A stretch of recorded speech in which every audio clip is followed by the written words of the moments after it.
தங்களிடமிருந்து திடீரென்று மறைந்திருந்து பிறகு மீண்டும் தோன்றிய கிருஷ்ணரை பார்த்து கோபிகைகள் அனைவரும் பெரும் உவகை கொண்டார்கள். அவரை பார்த்தும் அவர் கூறிய ஆறுதல் மொழிகளையெல்லாம் கேட்டும் அவரை சிறிது நேரம் பிரிந்து இருந்ததனால் உண்டான சோகத்தை எல்லாம், துக்கத்தை எல்லாம், துன்பத்தை எல்லாம் நிவர்த்தித்து கொண்டார்கள். துன்பம் நீங்க பெற்றார்கள், மகிழ்ச்சியை அடைந்தார்கள். அப்பொழுது பகவான் ஸ்ரீ கிருஷ்ணர் அந்த உத்தமமான பெண்களுடனே ராசக்கிரீடை செய்ய ஆரம்பித்தார். ஆண்களும் பெண்களுமாக சேர்ந்து நடனம் ஆடுவது ராசம் என்று சொல்லப்படுகின்றது. இப்பொழுது கூட குறிப்பாக வடநாட்டிலே பல குடும்பங்களிலே இருந்து கணவனும் மனைவியும் வெளியிலே வந்து அந்த எல்லா ஆண்களும் பெண்களும் நடனம் ஆடுகின்றார்கள். அப்படிப்பட்ட ஒரு நடனம் ராசம் என்று சொல்லப்படும். அப்படிப்பட்ட ஒரு ராச நடனத்தை, ராச கிரீடையை பகவான் செய்ய ஆரம்பித்தார். அந்த கோபிகைகளை எல்லாம் வட்டமாக நிறுத்தி வைத்தார். தானே பல உருவங்களை எடுத்துக்கொண்டு பல கிருஷ்ணர்களாக ஆகி ஒவ்வொரு 2 பெண்களுக்கும் இடையே ஒளி வீசி பிரகாசித்து திகழ்ந்தார். அதனால் எல்லா பெண்களுமே ஸ்ரீகிருஷ்ணர் தங்கள் அருகிலேயே இருக்கின்றார் என்று நினைத்தார்கள். இந்த ராசக்கிரீடையை ராசோத்சவம், ராச உற்சவம் என்று குறிப்பிடுகின்றது பாகவத புராணம். இந்த அற்புதமான காட்சியை காண்பதற்காக வானத்திலே தேவர்கள் குழுமினார்கள். தங்கள் மனைவிமார்களுடன் தங்கள் விமானத்தில் ஏறிக்கொண்டு அந்த இடத்திற்கு மேலே வானத்திலே வந்து சேர்ந்தார்கள். தேவ வாத்தியங்களை முழக்கினார்கள். மலர் மாறி பெய்தார்கள். கந்தர்வர்களும் கந்தர்வ ஸ்திரீகளும் ஸ்ரீகிருஷ்ணருடைய புகழை பாடினார்கள். அந்த இடத்திலே பல பெண்கள் இருந்தார்கள், பல கிருஷ்ணர்களும் இருந்தார்கள். அதனால் அவர்கள் கைகளிலே அணிந்திருந்த வளையல்கள், பாதங்களிலே இருந்த சிலம்புகள் மற்றும் சலங்கைகள் அவர்களுடைய நடனத்திற்கு ஏற்ப சப்தம் செய்தன, ஒலி எழுப்பின. அந்த சப்தம் பலமானதாகவும் உறக்க எழுகின்ற சப்தமாகவும் இனிமையாகவும் இருந்தது. ஸ்ரீ கிருஷ்ணர் அங்கே பிரகாசித்து கொண்டிருந்தார். தங்க மணிகளுக்கு இடையே மரகத ரத்னம் பிரகாசிப்பதைப் போல அவர் பிரகாசித்து கொண்டிருந்தார். அந்த கோபிகை பெண்கள் ஸ்ரீகிருஷ்ணர் தங்களை தொட்டுக்கொண்டு நடனம் ஆடியதால் பெரும் மகிழ்ச்சி அடைந்திருந்தார்கள். அதனால் அந்த ஆனந்தத்தோடு உறக்க பாட்டு பாடினார்கள், கானம் செய்தார்கள். கானம் செய்து கொண்டே நடனம் ஆடினார்கள். அந்த பெண்களிலே ஒரு பெண் இவ்வாறு கானம் செய்ததை பகவான் ஸ்ரீகிருஷ்ணர் நன்று நன்று என்று மிகவும் பாராட்டினார். தானும் கானம் செய்து அந்த பெண்ணை கௌரவித்தார். இப்படி நடனம் ஆடியதாலே ஏற்பட்ட களைப்பினாலே ஒரு பெண் தன்னுடைய கையை பகவானுடைய தோளின் மீது வைத்தார். இன்னொரு பெண் கிருஷ்ணனுடைய கையை எடுத்து, தன்னுடைய கையினாலே எடுத்து அதை முகர்ந்து பார்த்து பேரானந்தத்தை அடைந்து அந்த கையிலே, திருக்கையிலே, பகவானுடைய திருக்கையிலே முத்தமிட்டார். எல்லோரும் ஸ்ரீகிருஷ்ணனை தங்களுடைய கணவராகவே நினைத்தார்கள்.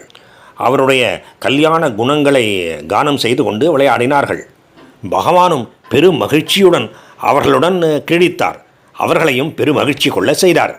அந்த கோபஸ்திரிகள் அனைவரும் தங்களை மறந்த நிலையிலே, பரவச நிலையிலே நடனம் ஆடினார்கள். அதையெல்லாம் வானத்திலே இருந்து பார்த்து கொண்டிருந்த தேவ மாதர்களும் மிகவும் மகிழ்ச்சி அடைந்தார்கள், பேரானந்தத்தை அடைந்தார்கள், மோகித்து போனார்கள். எவ்வளவு கோபிகைகள் அங்கே இருந்தார்களோ அவ்வளவு கிருஷ்ணர்கள் இருந்தார்கள். அதை பார்த்து கிரகங்களும் சந்திரனும் பெரும் வியப்பை அடைந்தார்கள். இப்படி விளையாடி கொண்டிருந்ததனால் அந்த பெண்களுக்கு நெற்றியிலே உண்டாகி இருந்த வியர்வை துளிகளை எல்லாம் பகவானே துடைத்து அருளினார். அதன் பிறகு பகவான் அந்த பெண்களுடன் நீரிலே பிரவேசித்தார்.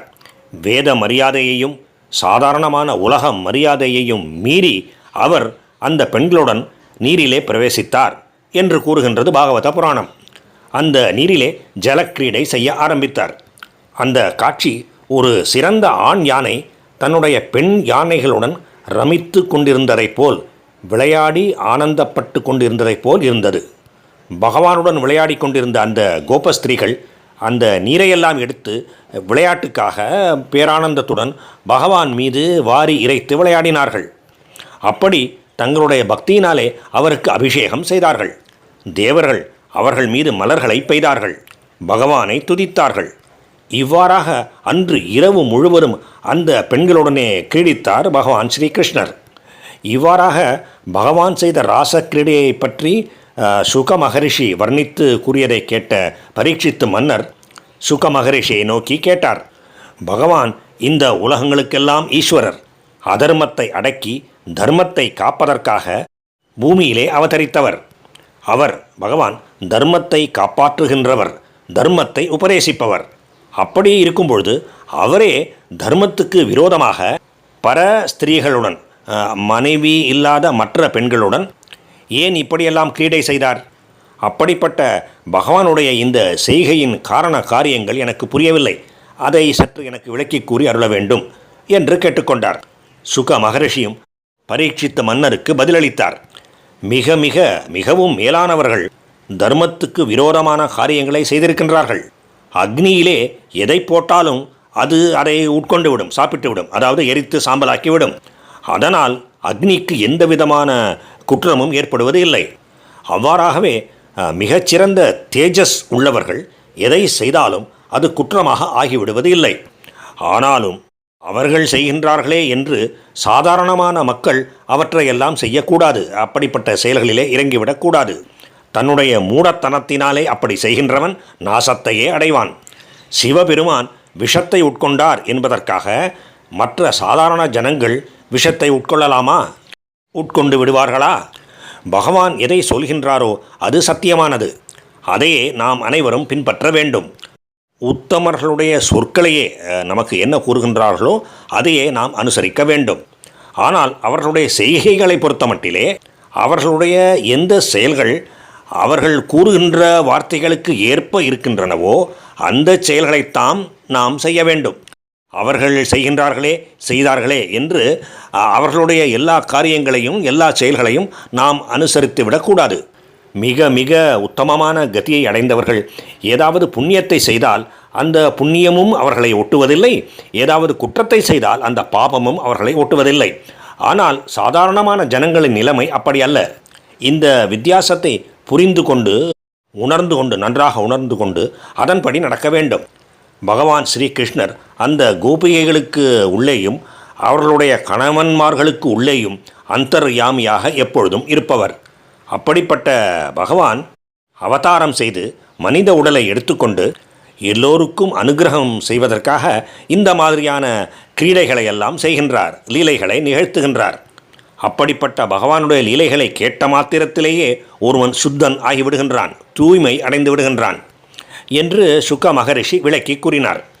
இவ்வாறாக ஸ்ரீ கிருஷ்ணனிடம் பேரானந்தம் கொண்டு ராசக்கிரீடையிலே ஈடுபட்டிருந்த அந்த பெண்கள் அனைவரும் இறுதியிலே பகவானின் உத்தரவின்படி தங்கள் தங்கள் வீடுகளுக்கு சென்றார்கள். பகவான் கோபஸ்திரீகளுடன் சேர்ந்து நடத்திய இந்த ராசக்கிரீடையை யார் ஸ்ரத்தையுடன் சொல்கின்றாரோ, ஸ்ரத்தையுடன் கேட்கின்றாரோ அவர் பகவானிடத்திலே மிகுந்த பக்தியை அடைகின்றார் என்றும் அருளி செய்தார் சுக மகரிஷி. பகவானுக்கும் பாகவத புராணத்துக்கும் பக்தர்களுக்கும் நமஸ்காரம்.